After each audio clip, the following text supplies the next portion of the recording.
இரக்கமான குணம் அப்படிங்கிறது எல்லாருக்குமே பொதுவாக மனுஷனாக பிறந்த எல்லாருக்குமே இருக்கணும். இப்போ ஆடு மாடு மிருகங்களுக்கெல்லாம் இரக்க குணம் அப்படிலாம் ஒன்று இருக்குதா என்ன?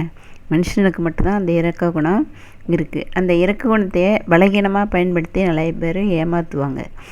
அதனால் ஒன்றும் நம்ம ஏமாந்து போகிறதுன்னு அர்த்தம் இல்லை. நம்ம செய்கிற தர்மம் நம்மளை காக்கும், இந்த பிரபஞ்சம் பார்த்துக்கிட்டே இருக்கும். அதனால் அவங்க நினைக்கலைனாலும் நம்ம என்ன செஞ்சோமோ அதுக்குள்ள பலன் சேரும்.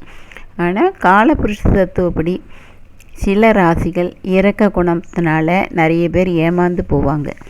அது எந்தெந்த ராசி அப்படி ஏமாந்து போனால் கூட அவங்களுக்கு ஒன்றும் நஷ்டம் இல்லை. அதனால் அவங்க நினைக்கிறனாலும் வேறு ரூபத்தில் அவங்களுக்கு அந்த பலன் இந்த பிரபஞ்சம் சேர்க்கும்.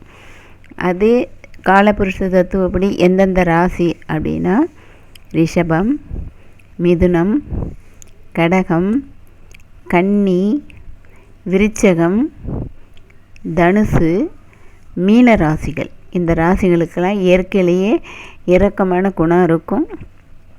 அதனால் அதை பலகீனமாக பயன்படுத்தி ஏமாத்துறதும் நிறைய பேர் இருப்பாங்க.